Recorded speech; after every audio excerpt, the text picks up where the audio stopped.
Friends, శనివారం నాటి double header మ్యాచ్‌లో మధ్యాహ్నం అలాగే సాయంత్రం 4 జట్లు 2 మ్యాచ్‌లు ఆడాయి. అయితే పంజాబ్ అలాగే ఢిల్లీ జట్ల మధ్య జరిగిన మ్యాచ్‌లో ఏకంగా 6 వికెట్ల తేడాతో పంజాబ్ జట్టు ఘన విజయం సాధించింది.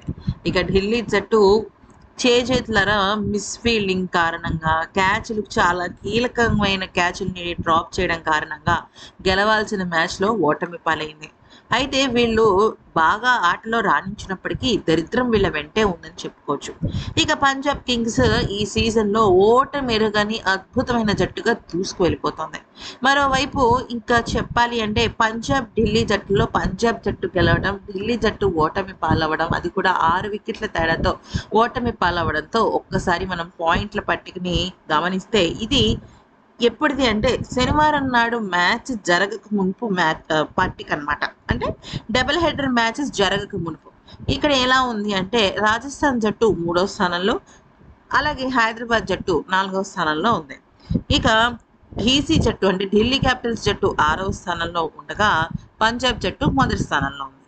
సరే, ఈ మ్యాచ్ జరిగిపోయింది కదా! అంటే డబుల్ హెడర్ మ్యాచ్ జరిగిన తర్వాత 6వ స్థానాల్లో ఉండాల్సిన డీసీ 6వ స్థానంలోను, పంజాబ్ జట్టులో మొదటి స్థానంలో ఉండాల్సిన జట్టు మొదటి స్థానంలోనూ ఉంది. ఇప్పటి వరకు ఆ 7 మ్యాచ్లు ఆడిన పంజాబ్ జట్టు 6 మ్యాచ్ల్లోనూ గెలిచేసింది. అంటే ఆల్మోస్ట్ ఆడిన అన్ని మ్యాచ్ల్లో గెలిచింది. ఒక మ్యాచ్ కూడా వర్షం కారణంగా మాత్రమే రద్దయింది.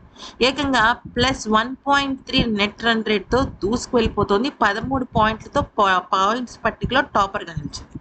యాస్ పర్ రన్ రేట్ పరంగా చూసినా, యాస్ పర్ పాయింట్స్ పరంగా చూసినా చాలా అంటే చాలా అద్భుతంగా పంజాబ్ జట్టు ప్రదర్శన ఉంది.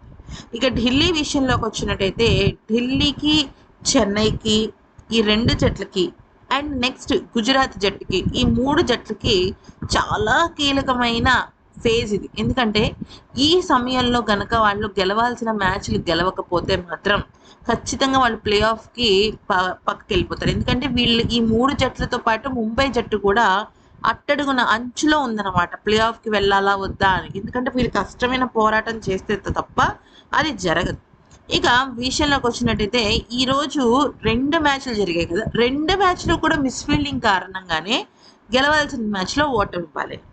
సరే, మరి ఇంకా సండే నాటి మ్యాచ్‌లో గనుక చూసినట్టయితే చెన్నై వర్సెస్ జీటీ వీళ్ళిద్దరూ ఆడారు. అయితే ఇక్కడ జీటీ వచ్చేసరికి 7థ్ పొజిషన్‌లో, చెన్నై వచ్చేసరికి 5థ్ పొజిషన్‌లో ఉంది. ఎందుకంటే మొన్న చెన్నై 100 పరుగుల తేడాతో గెలిచింది. 103 పరుగుల తేడాతో గెలిచింది. సో, ఈ 2 జట్ల మధ్య మ్యాచ్‌లో కూడా చెన్నై జట్టు భారీ తేడాతో గెలిస్తే మాత్రం ఇక చెన్నై జట్టుని ఆపటం ఎవరి వల్ల కాదు. ఇక గుజరాత్ జట్టు 7థ్ స్థానం నుంచి 7థ్‌లో ఉన్నా, లేదంటే అంతకన్నా దిగజారినా కూడా జీటీ పరిస్థితి కొద్దిగా ప్రమాదకరంగానే ఉంది. ఇంకా ఆ తర్వాత లక్నో వర్సెస్ కోల్కతా కనుక చూసినట్టయితే ఈ 2 జట్లు కూడా అట్టడుగున ఉన్నాయి. సో, అట్టడుగున ఉన్న ఈ 2 జట్లు ఆల్మోస్ట్ ప్లే ఆఫ్ నుంచి నిష్క్రమించినట్టే. ఏదో మిరాకిల్ జరిగితే తప్ప ఈ 2 జట్లు కూడా ముందుకు వెళ్ళలేవు కాబట్టి ఈ సండే నాటి మ్యాచ్‌లో అతి కీలకమైన జట్టు ఏదైనా ఉంది అంటే అది చెన్నై జట్టే.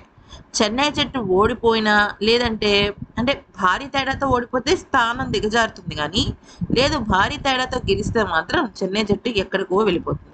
ఇక గుజరాత్ జట్టు మాత్రం నామకే వాస్తే గెలిస్తే సరిపోదు. వాళ్ళు కూడా భారీ తేడాతోనే గెలవాలి పాయింట్ల పట్టికను కనుక గమనించినట్టయితే.